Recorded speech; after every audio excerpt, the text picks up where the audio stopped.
Oi, gente, abrindo espaço aqui no Facebook do Colégio Platão, mais uma live, a primeira de 2019. Olha só que legal. A gente está abrindo espaço para falar hoje sobre os desafios da educação e a gente está recebendo uma convidada muito especial. Mas antes de conhecer a nossa convidada, eu quero convidar você que está recebendo a notificação nesse momento. Meu celular, por exemplo, acabou de vibrar aqui, recebendo a notificação. Então, o que a gente faz? A gente recebe a notificação e a gente compartilha no perfil da gente para que outras pessoas tenham a possibilidade de assistir a nossa conversa. Seja nesse momento, ao vivo, ou em algum outro momento do dia, né? Porque tem muita gente que às vezes vai assistir à noite, vai assistir no dia seguinte, durante o fim de semana, para conhecer um pouquinho o papo, a conversa. Então, você pode fazer isso, né? Então vamos lá, vou compartilhar aqui no meu perfil, colocando aqui que estou ao vivo. Lá, papo super bacana, viu, gente? A gente está aqui no Colégio Platão, começando o ano, e quando a gente começa o ano, as atividades pedagógicas, a gente vai estudar mais, vai se preparar para que o ano de fato seja produtivo e a gente consiga aquilo que a gente mais deseja, formar bem as nossas crianças, formar bem os nossos adolescentes. E é por isso que a gente tem muito trabalho nessas semanas de janeiro. E hoje a gente está recebendo aqui a Enim Muniz. A Enim Muniz é professora universitária, no ensino superior, e é diretora pedagógica do projeto UNUI Educação, que é ligado à editora Moderna. A Enim Muniz vai falar um pouquinho com a gente sobre os desafios da educação e hoje ela esteve com a gente logo no comecinho da manhã, conversando com os nossos professores e professoras, trazendo algumas reflexões muito importantes. Eni, seja bem-vinda. Você que é de São Paulo, está aqui em Maringá para conversar um pouquinho com o nosso pessoal, já conversou com os nossos professores. Bem-vinda. Muito obrigada, bom dia a todos. Para mim é uma grande satisfação, agradeço já aqui antecipadamente toda a disposição do colégio em nos receber. Realmente tem sido dias assim bastante ricos, já temos atuado no colégio desde o mês de dezembro, retornando agora, hoje, então são momentos assim muito felizes, muito eficazes de construção de conhecimento. Esse é o nosso propósito realmente.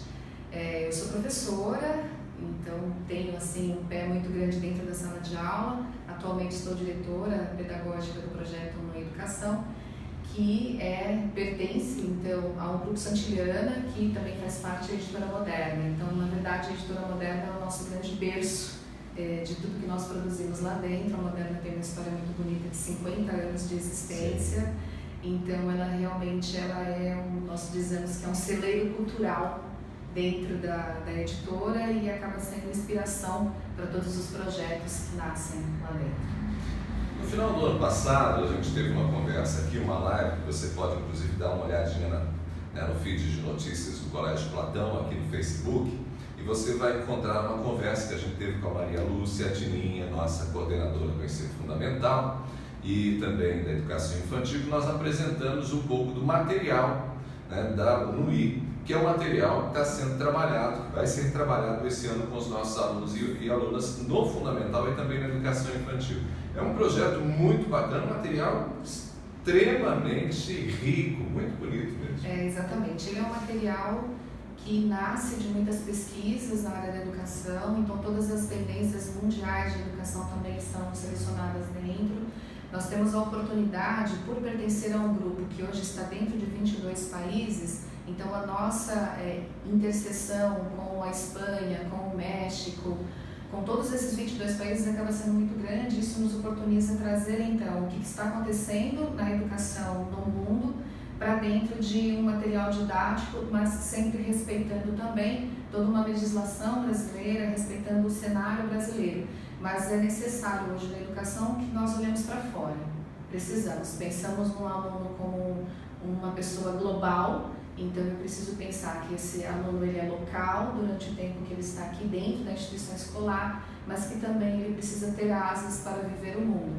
Por isso que dentro do material nós olhamos para todas as tendências internacionais de educação, alguns documentos que também amparam e embasam toda a nossa proposta pedagógica dentro do material, mas sempre seguindo a premissa também de atender uma realidade da educação brasileira, mas potencializando, indo além daquilo que nós podemos fazer realmente em sala de aula. E a gente hoje, inclusive na conversa que você teve com os nossos professores, com as nossas professoras, você trouxe um pouquinho desse universo tão rico que é a educação, mas da preocupação que a gente tem hoje de fazer com que essa educação efetivamente tenha qualidade. E algumas das discussões que você trouxe tem a ver com o momento que a gente viveu recentemente, que a gente está vivendo, porque a gente teve agora recentemente no Brasil duas discussões muito grandes, que foi a BNCC, que é a Base Nacional Comum Curricular, e a gente também teve a reforma do ensino médio, que foi feita mais recentemente no governo do presidente Michel Temer. Essas duas grandes discussões, elas de alguma maneira começam a impactar o dia a dia das escolas a partir de agora, né? Exatamente. Nós tivemos então a homologação da base no dia 17 de dezembro de 2017, que foi a homologação da educação infantil e do ensino fundamental, mas a discussão sobre o BNCC ela iniciou antes, com o Plano Nacional de Educação, que foi lançado em 2014, que ele tem aí a duração de 10 anos e vai até 2024, onde nós temos algumas metas a alcançar dentro da área educacional. Uma delas era garantir que houvesse uma base nacional comum curricular para todos os estados, municípios e redes particulares do país. Então, nessa medida, a discussão da base começou em 2014, depois ela veio, foram feitos fóruns, né, de participação da sociedade civil também opinando sobre o que deveria ou não compor a base, participação de professores. E, finalmente, em 2017 tivemos, e no ano de 2017 também nós tivemos uma medida provisória do ensino médio, que aí nós tivemos então a reforma do ensino médio, como esse ensino médio deveria vir, e foi um momento de grande aclamação de toda a sociedade para entender como isso impactaria no dia a dia e realmente, como você disse, impacta totalmente no modo como eu começo a fazer as coisas dentro da escola. E no final do ano passado nós tivemos então homologada a BNCC do ensino médio, que diz para mim como que eu coloco de pé as propostas da medida provisória, que é a reforma do ensino médio. Então existem muitos pontos de convergência entre um documento e outro. Então nós temos hoje no Brasil uma BNCC que fala para mim o que eu tenho, quais são os objetivos que eu preciso atingir, desde a educação infantil até o ensino médio. E isso realmente impacta totalmente no momento de estudo, no momento de aprofundamento e de produção de material didático, formação de professores, processo de avaliação no Brasil. Então temos muita coisa para estudar, temos muito o que fazer para garantir que tudo isso, a partir de 2021, seja realmente concretizado. Então agora nós vivemos um momento de implementação da base. Então 2019 vai ser um momento em que nós vamos forçar os nossos estudos, centrar os nossos estudos nas escritas de dois documentos importantes, que é o projeto político-pedagógico e mais o currículo da escola também, para depois, então, em 2020, começar a implementação desse currículo, né? De fato, o currículo já existe, ele já está aqui, ele já acontece. Então, existe uma diferença também das pessoas pensarem, mas a escola não tem currículo? Tem. Toda escola tem currículo. Nós estamos agora no processo de reelaboração de escrita de todos esses documentos. E em 2020, colocando, então, de pé propostas para a educação infantil, ensino fundamental até o 9º ano, e em 2021, então, do ensino médio, que é o nosso grande desafio. Que bacana, mas olha só, para você que não entende do assunto, não é professor, não é professora, às vezes fala, mas poxa vida, é tanto documento, é tanto isso, tanto aquilo. Em outras palavras, tudo isso tem um objetivo, mexer na educação para que a gente possa ter resultados melhores no que diz respeito à qualidade, né? Porque você me dizia, inclusive há pouco, antes da gente começar a nossa conversa, que o processo de democratização, de acesso à educação no Brasil tem acontecido e aconteceu efetivamente nos últimos anos. Hoje é difícil, a gente tem um percentual muito pequeno de crianças fora da escola, né? Exatamente, tem esse processo. Quando nós estudamos a educação e sobretudo agora entender o que é a BNCC, é importante dar um passo atrás e entender o contexto histórico em que ela nasce. E a história nos conta um pouquinho. Então, nos últimos 20 anos, nós tivemos um processo de democratização do ensino de fato. Então, hoje eu tenho muito mais crianças na escola do que eu tinha há 20 anos atrás. Mas isso não significa que eu tenha qualidade nessa educação que é oferecida. Então, são pontos diferentes da educação. Quando nós olhamos para a história da educação do Brasil, durante 20 anos, sim, temos mais acesso. Mas o principal gargalo, que é essa educação de qualidade, ela ainda permanece. Então, nós temos índices muito ruins de de avaliadores nacionais e internacionais, por exemplo. Então, essa busca por essa educação de qualidade vem aí uma BNCC para corroborar exatamente com esse processo. Precisamos ficar mais sabidos, precisamos estudar mais e precisamos oferecer, de fato, fazer com que essa educação de qualidade aconteça. E o currículo é uma via. Reelaborar o currículo, ele traz uma grande possibilidade de que eu realmente consiga fazer acontecer essa educação de qualidade em sala de aula. Professor Eli, agora você já pontuou isso, o grande desafio é fazer isso efetivamente acontecer. E aí, para fazer isso acontecer, nós estamos falando de mexer com uma cultura que de alguma forma está estabelecida já há alguns anos e que talvez até no processo que já vinha sendo desenvolvido, ainda nós não tínhamos tanto comprometimento, né? Nós sabemos que tem muita gente que questiona o que nós fazemos ou fazíamos até agora, né? Então, a gente tem ainda contradições muito grandes no próprio processo e a gente tem que envolver, não são 10 professores, 20 professores, nós temos milhares de professores, professoras, coordenadores, coordenadoras, diretores, quer dizer, é muita gente, o desafio é imenso. O desafio é imenso. Sempre que pensamos em políticas públicas, pensamos em números muito grandes. Quando vimos para uma rede particular, nós temos um número menor e uma grande possibilidade de fazer acontecer também. Então, o primeiro ponto é possível negar a BNCC? É possível não fazer de acordo com a BNCC? Não. Ela é um referencial obrigatório. E por que ela se torna um referencial obrigatório? Porque ela é citada dentro da LDB. Aí entender um pouquinho de legislação, que isso também fica interessante no meu movimento enquanto professora, entender o que é de fato esse documento. Então, ele é um referencial obrigatório. Ele traz a normativa, e normativa é regra, norma, é aquilo que você deve seguir. Tem que fazer. Tem que fazer.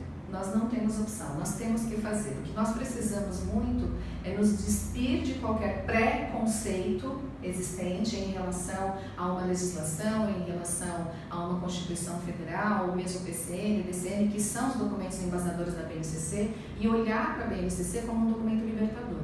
Ele é um documento libertador, ele fala para mim quais são os objetivos que eu preciso atingir, mas também ele me dá liberdade de dizer como eu vou fazer para atingir aqueles objetivos.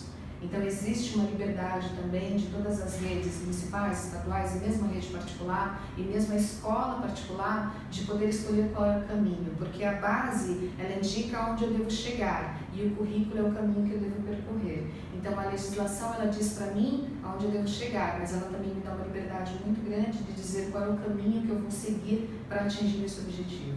Isso precisa ficar muito bem compreendido com todos os atores educacionais. E aí todos esses atores precisam, de verdade, de um comprometimento grande com esse processo, entendendo a participação deles, né? Exatamente. Nesse momento entra o ator professor-estudante. Então, o professor aprendente. Nós estamos muito dentro do projeto do UNO que todos nós somos muito aprendentes. O tempo inteiro nós estamos aprendendo, estudando, revisitando práticas e olhando. Então, há sim uma premissa muito grande de que toda a comunidade escolar precisa se organizar, mas há de se fazer de uma maneira que todos se sintam participantes, e é cada profissional da área da educação dando a sua participação. Então, você pode eleger pessoas que vão participar dos encontros presenciais, você pode eleger pessoas que vão participar da revisão deste documento, você pode eleger pessoas que vão trazer quais são os referenciais teóricos que vão embasar esse documento, e o interessante, mais interessante, é você dividir essas tarefas dentro de um grupo muito grande, porque como você disse, são milhares de professores, como que nós conseguimos nos organizar? Então precisa ter uma governança, precisa ter prazo para entrega de escritas, prazo para entrega de revisão. Então é muito do que a escola vive, que não é diferente quando ela monta um projeto. Então não é nenhum bicho de 7 cabeças, é possível ser feito sim, mas nós precisamos ter muita vontade de fazer com que realmente tudo isso saia do papel. E a escola aí tem um papel muito importante, as coordenações, as direções, as mantenedorias de escola têm um papel muito interessante, porque é o de fomentar e proporcionar e fazer com que as pessoas se sintam participantes desse projeto. Porque, até pela nossa cultura, A gente tem o hábito de fazer aquilo que já estamos habituados. Não é? Então a gente perpetua determinadas práticas. Exatamente. Daí, nesse sentido, a minha conversa com os professores hoje pela manhã foi exatamente nessa via, é olhar assim para o que nos incomoda. O que nos incomoda? O que nos acomoda? Quando eu olho para aquilo que me incomoda, eu preciso ter uma outra atitude sobre ela. Então, por exemplo, é analisar quais são os nossos índices de avaliação, por exemplo, qual é o nosso processo de aprendizagem, como estamos, né, na proficiência na área da língua portuguesa, como estamos na área de matemática. Então, tem essa questão assim de eu pensar, me incomodou, eu preciso mexer. E aí tem uma máxima do marketing, que não é minha, do marketing, que diz assim, se você continuar fazendo as mesmas coisas da mesma maneira, você não vai obter resultados diferentes. Então nós precisamos mudar, e a BNCC agora traz uma grande oportunidade de revermos a nossa prática, a hora de olharmos para nós e verificar o que me acomoda em mim, o que me incomoda. Hoje com os professores eu disse assim para eles, quando nós pegamos as 10 competências gerais da BNCC, onde você está? Quais são as competências que você já tem desenvolvido em você? E quando você não tem, começa em mim. Não começa no outro. Isso precisa ficar muito posto e muito claro. Qualquer mudança dentro da área da educação, ela não vem de cima para baixo. O que vem de cima para baixo são os documentos reguladores da sua prática e quais os objetivos que você deve atingir. Mas qualquer mudança na área da educação, ela só acontece ali dentro do cenário de sala de aula. É de baixo para cima. Então é muito dos professores olharem e verificar o que eu preciso estudar, aonde que eu preciso me fortalecer, quais são os estudos que eu preciso fazer, e a discussão com os professores permeou exatamente muito nesse sentido. A gente que vive o dia a dia da educação, às vezes a gente escuta, né, do próprio professor uma certa insatisfação em tentar, né, fazer alguma coisa diferente, até por conta, mas às vezes não tem tanto comprometimento dos pais, o aluno de hoje é assim, é aquilo, mas esse é um processo que não posso pensar nos aspectos que hoje são, digamos assim, desestimulantes ou impeditivos, né? Eu preciso fazer essa alteração nas minhas práticas para depois começar a medir qualquer tipo de resultado efetivo dessas novas práticas, né? Exatamente. Há alguns caminhos que podem ser adotados. Primeiro assim, se fôssemos pensar numa matriz de responsabilidade, e vamos pensar o que é a responsabilidade da família, o que é a responsabilidade do menino e o que é a responsabilidade do professor. Vamos pensar. Aonde nós encontramos nessas 3 esferas pontos de convergência e pontos de divergência, que isso é importante. Então eu delimito exatamente qual é o meu papel. Então assim, quando você transfere para o outro, você deixa de assumir aquela responsabilidade também. Então, transferir para o outro, mas eu transfiro o quê? O que eu estou delegando à família e o que eu estou delegando a esse menino? E até que ponto também eu consegui preparar essa família e este menino para aquilo que eu desejo? Quando você vive em comunidade, precisa ficar muito claro quais são os papéis de cada um e quais são as responsabilidades de cada um. É o que nós chamamos de contratos pedagógicos. Que não é aquele contrato que é escrito quando o pai assina, quando ele vem matricular o seu filho. É um contrato pedagógico que eu faço com ele ao longo do ano, todos os dias em sala de aula. Então isso precisa ficar muito claro. E qualquer mudança realmente só vai acontecer muito dentro de mim. Então, essa definição de papéis também ela é extremamente importante. Ressignificar a sua prática significa você estudar mais e entender. Entender, fazer leitura de mundo, leitura de meninos, entender sobre processos de aprendizagem, entender que cada ser humano é único, cada um aprende num ritmo. O que eu preciso também é desenvolver outras estratégias. Então, eu tenho aí as metodologias ativas, que é um assunto que nós trazemos muito para dentro do projeto, que é você dar uma aula diferente, mas com o conteúdo que você precisa dar. Mas que de modo que essa aula seja um pouco mais atraente, seja um pouco mais envolvente, e as metodologias ativas estão aí exatamente para isso. Não é moda, são metodologias que existem já há bastante tempo, e desenvolver um pouquinho também de competência socioemocional. Então, quando eu tenho essa questão de que eu entendo o que é isso e como o meu aluno se comporta e como ele recebe, isso fica muito mais tranquilo de você dizer, eu sei como eu dou aula, eu sei como eu ensino, mas eu sei também como que o meu aluno aprende. Acho que a grande sacada acaba sendo exatamente essa. Quer dizer, temos muitos desafios, como a gente disse aqui no comecinho, né, da nossa conversa, É preciso mudar, ressignificar todo esse processo, né, que envolve a educação, o ensino, a aprendizagem, e as próprias tecnologias hoje são ferramentas importantes, né? Mas são ferramentas que são usadas dentro de um pensamento que vem antes, e por isso a BNCC, a reforma do ensino médio, quer dizer, todas essas mudanças e práticas que começam também, inclusive, com a própria escrita de uma nova matriz. Né? Exatamente. Tem um ponto interessante na BNCC, em que eu até fiz essa fala com os professores, em que diz que o meu aluno, ele já não é mais somente um consumidor digital, mas ele passa a ser também um produtor digital. E isso assusta um pouquinho quem já está muito bem em sala de aula.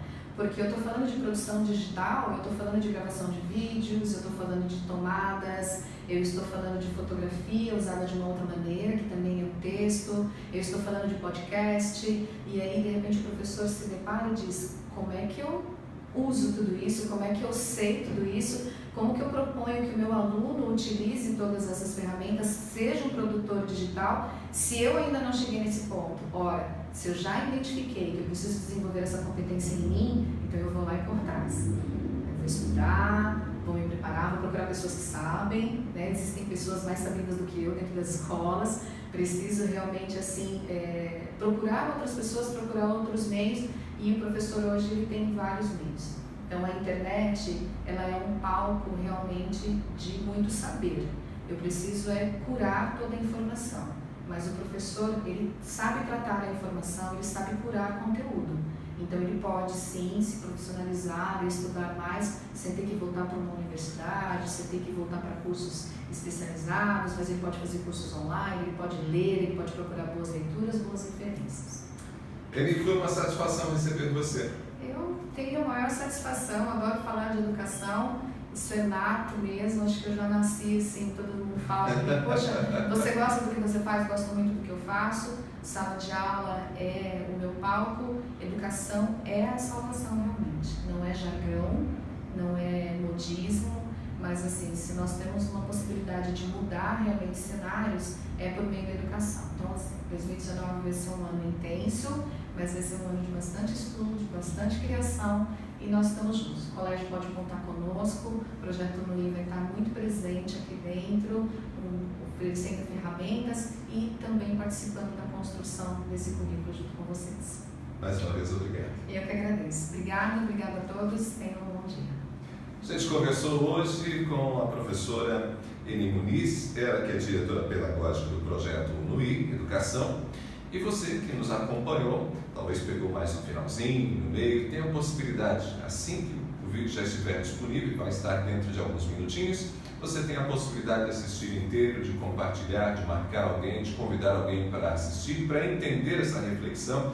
Você que é professor, que é professora, mesmo não sendo ligado ao Platão, sendo da rede pública, certamente nessa nossa conversa tem muita informação interessante, uma reflexão importante, até para uma tomada de posição também de cada um de nós, né, que estamos envolvidos com a educação. Grande abraço a você, a gente se fala.